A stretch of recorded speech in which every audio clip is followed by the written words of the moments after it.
I'm very pleased to be a part of today's symposium celebrating the 75th anniversary of the Investment Company and Investment Advisors Acts of 1940. For more than 7 decades, these remarkably simple pieces of legislation have provided an efficient regulatory framework for a vital sector of the capital markets.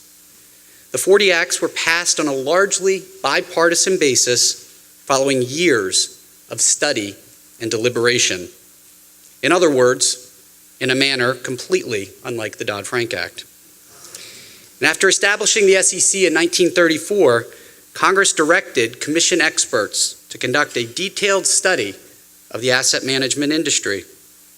The SEC spent more than 2 years creating a comprehensive report to Congress with recommendations that formed the basis of the 1940 Acts. And within that legal framework, the asset management industry has thrived. It has grown to an extent that the drafters of the 1940 Acts could never have imagined. In the first year after the Advisors Act was passed, 701 investment advisors registered with the SEC. Today, there are 11,611 registered investment advisors with $62 trillion in assets under management. In 1940, there were fewer than 500 registered investment companies with total assets of approximately $2.5 billion. Today, that number has grown to approximately 4,100 registered investment companies with $18.2 trillion under management. For more than 7 decades, the 1940 Acts have enabled the SEC to fairly and effectively oversee the asset management industry in a manner consistent with our statutory mission. Unfortunately, as is so often the case, Washington hates a good success story. And so, since the financial crisis, the asset management industry has become a target of both the prudential regulators who performed so poorly and the policymakers who kept their foot on the credit bubble gas pedal in the years leading up to the crisis. Their goal is to subject the so-called shadow banking markets, of which the asset management industry is a significant part, to bank-like regulation under the prudential regulators. And, to be clear, without bold leadership and a dose of regulatory rationality to oppose this effort, it will happen. So why have the prudential regulators been able to push the envelope of imposing their prudential regulation on capital markets without meaningful challenge? It's because they, and the policymakers they've captured, adhere to a false narrative of the financial crisis that says that capital markets regulators, like the SEC, failed. And the markets and market participants overseen by capital markets regulators were a major cause of the financial crisis. Forgotten, of course, are the myriad failed banks, the taxpayer dollar foam on the runway that propped up too-big-to-fail commercial banks, and, most importantly, the failed federal housing policy that actually did cause the financial crisis. To borrow a phrase from Al Gore, yes, I'm borrowing a phrase from Al Gore, these were inconvenient truths, and they certainly haven't impeded the enlightened progress of the regulatory Illuminati. The worst offenders in this cause are the U.S. Financial Stability Oversight Council, or FSOC, and the Basel-based Financial Stability Board, or FSB. Together, FSOC and the FSB have launched a series of broad-based work streams aimed at designating asset managers, or the activities of asset managers, as systemically important in order to subject them to oversight by the Federal Reserve and other prudential regulators. The Fed, of course, plays a key role in both institutions, operating as the implementation arm of the SOC, the FSOC, and as the chair of the FSB shadow banking work streams. The repeated attempts of the FSB and the FSOC to characterize asset managers and their activities as systemically risky is nothing more than a ploy to wrest control of a hugely important sector of the capital markets from the SEC. For prudential regulators, this is about regulatory power and jurisdiction. For the ideologues who are cheering them on, it's about central command and control of a large swath of the U.S. economy. They do not mind making capital markets participants into public utilities like the too big to fail banks. And they do not see the peril in reshaping our markets to resemble those of Europe. So how did we get to this point? And where is this debate heading? Like so many other regulatory messes facing us today, the story begins with the Dodd-Frank Act. Congress's first order of business in Dodd-Frank, literally in Title I, Subtitle A, was to formally establish FSOC as a federal government monitor and arbiter of purported threats to financial stability.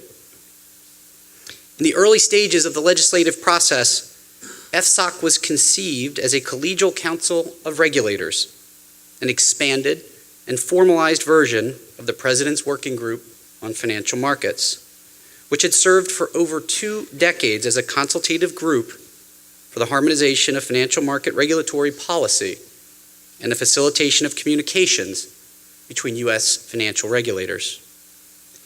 However, the FSOC that emerged from the final legislation was vastly different. It is a new federal bureaucracy dominated by an executive branch cabinet secretary and prudential regulators with unprecedented and extraordinary regulatory powers. Perhaps the most pernicious of these powers is the authority to subject non-bank financial institutions to prudential regulation by the Federal Reserve if such institutions are deemed to pose a threat to the financial stability of the U.S. economy. A fledgling FSOC wasted little time flexing this newfound muscle when it jumped into the debate about money market mutual fund regulation.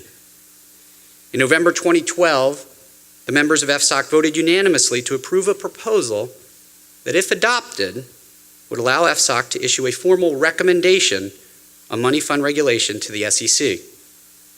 Under Section 120 of Dodd-Frank, an agency that receives such a recommendation from FSOC must either comply with it, take alternative steps that yield a comparable result, or explain in writing why it has elected not to carry out FSOC's wishes.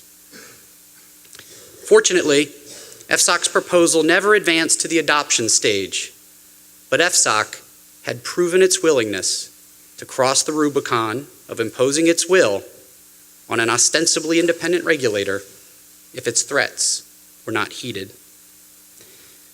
Possibly fueled by money market fund adrenaline, in 2013, FSOC commenced a review to determine whether certain asset management firms should be designated as systemically important financial institutions, or SIFIs, and therefore be subject to enhanced prudential standards and supervision.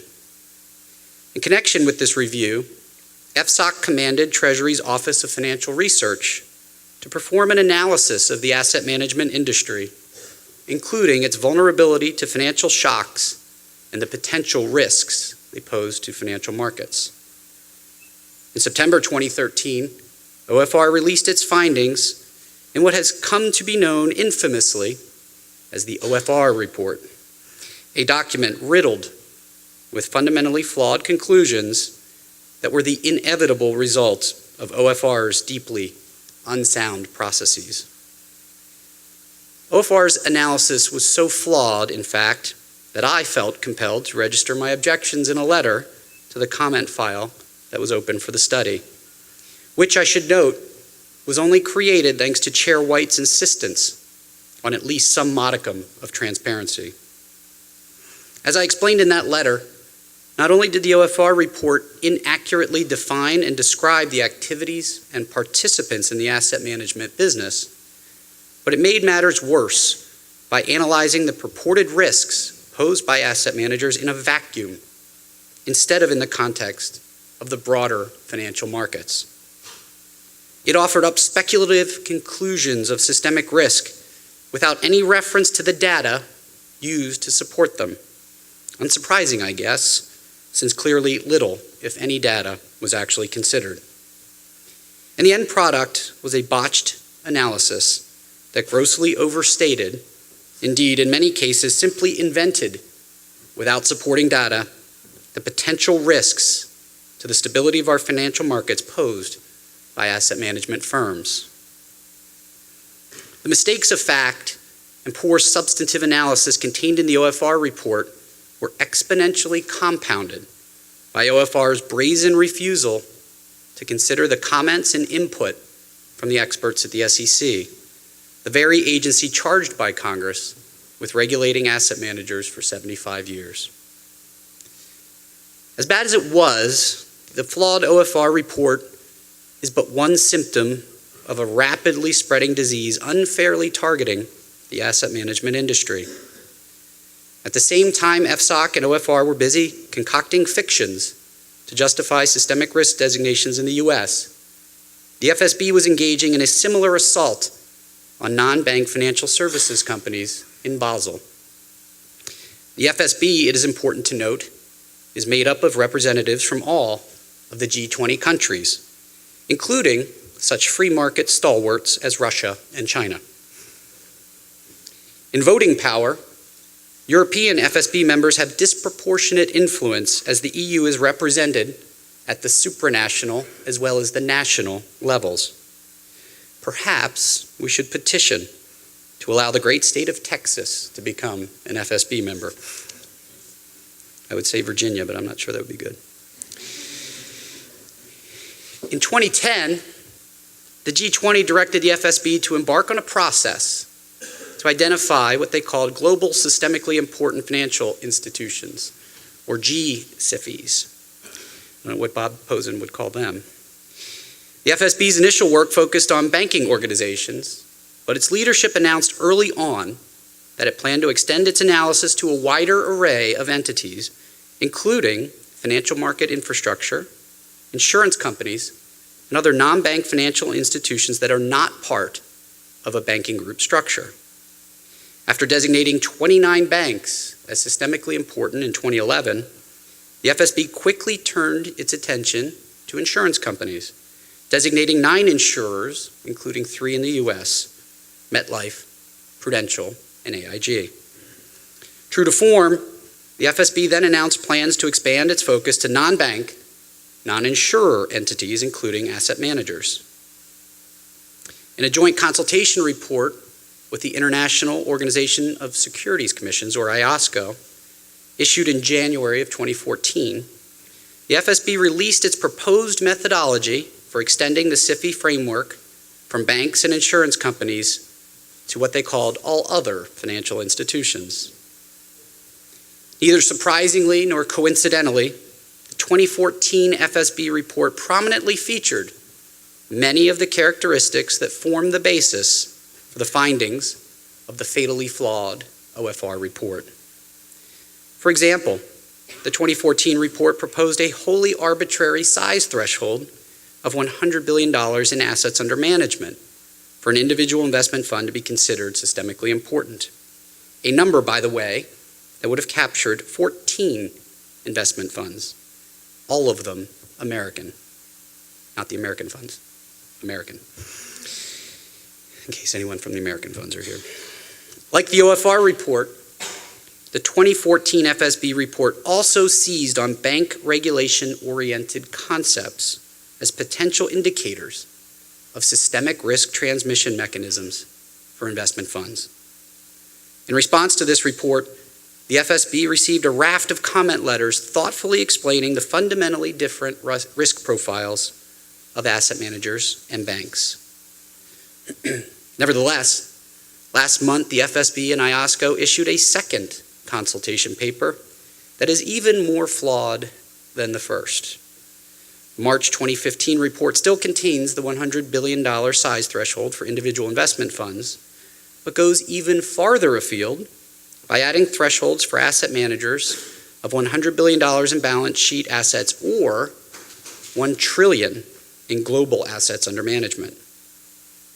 Based on the global assets under management threshold, 4 American asset managers would be considered systemically important versus, wait for it, 0 foreign asset managers.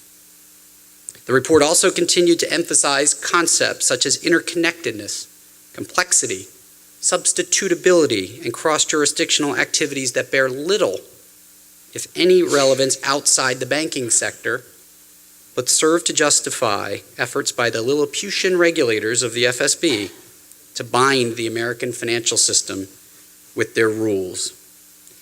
To move swiftly, as it were, from one British author to another, the actions and attitude of the FSOC and FSB bring to mind Rudyard Kipling's famous admonishment to stick to the devil you know. To the dozens of financial institutions that submitted comments to the FSB, the SEC and its fellow capital markets regulators are indeed the devil they know. But far more importantly, we are the devil that knows them. They are all too aware that the banking mandarins who have anointed themselves as the modern-day gods of the marketplace are selling a false bill of goods, a promise that if we only give them the authority they ask for, they can stave off financial crises indefinitely. In the spirit of Kipling, they are essentially telling us, if we take the advisors and insurers and treat them as if they are banks, investors will never face danger, and you'll shower your rulers with thanks. Sorry, I was an English major. Turning back to prose, it's important to note that the focus on designating individual firms as G-SIFIs and SIFIs is only one element of the ongoing FSOC and FSB campaign against the asset management industry.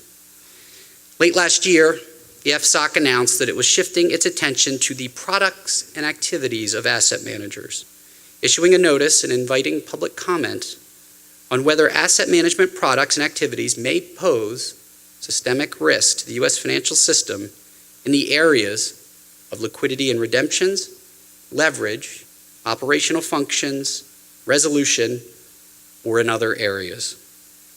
And as surely as day follows night, early this year, the FSB reportedly began developing and considering work plans for an activities-based review of its own.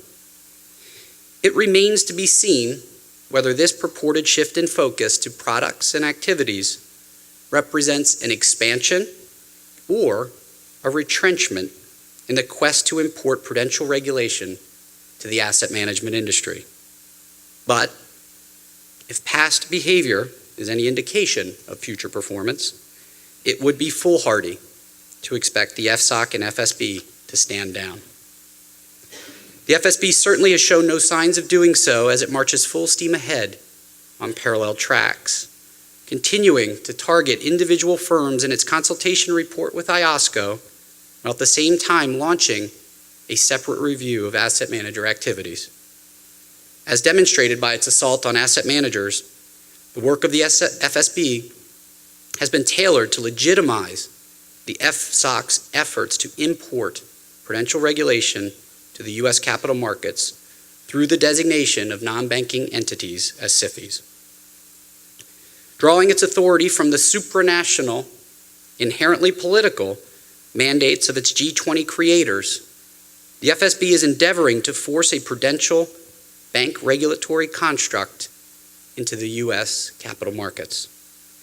Conveniently, most of the European members have no capital markets to worry about. Each time the FSB has made an important decision or announced a policy affecting non-bank financial institutions, the FSOC has followed suit. For example, in November 2012, the FSB endorsed a recommendation to subject money market mutual funds to capital requirements unless they adopted a floating net asset value. The very next day, the FSOC issued a public report in which it pressured the SEC to adopt either floating NAV or capital buffer rules. And in July 2013, the FSB designated AIG, Prudential, and MetLife as SIFIs. That same month, the FSOC designated AIG as a SIFI, and 2 months later, the FSOC added Prudential to its list of SIFI designations and commenced a review of MetLife that led to its designation in 2014. The FSOC has consistently taken steps to carry out the FSB's policy objectives without seeking approval from Congress. And recently, FSB Chair Mark Carney effectively declared the FSB view that its edicts are binding on its members. We all know, of course, that there is no basis in law for the assertion that decisions of the FSB are binding on U.S. regulators. Nevertheless, it is plain to see that the FSOC has entered into an insidiously symbiotic relationship with the FSB, supporting its actions on the international stage while using those actions to justify regulation at home. This sets a dangerous precedent that not only places unfair burdens on participants in our capital markets, but also threatens the integrity of our constitutional system of government. It is especially fitting to explore this topic here on the grounds of this storied institution founded by Thomas Jefferson. In his first inaugural address, Jefferson famously said that a wise and frugal government, which shall restrain men from injuring one another, shall leave them otherwise free to regulate their own pursuits of industry and improvement, and shall not take from the mouth of labor the bread it has earned. This is the sum of good government. Since the passage of Dodd-Frank, our government's approach to financial regulation has been neither wise nor frugal. Participants in the capital markets have not been free to regulate their own pursuits of industry and improvement, and have been forced to pay far more than a pound of bread in the form of hugely burdensome regulatory costs, ultimately to the detriment of the U.S. economy. The decisions made by post-financial crisis star chambers like the FSOC and FSB take place behind closed doors with no checks or balances. This opacity masks a blatant regulatory creep. It's high time we all acknowledge that the systemic risk designation process itself is far more dangerous to our financial markets than the purported risks it was created to address. Thank you for your time today. It is a real honor to be here, and I'd be happy to take any questions you might have.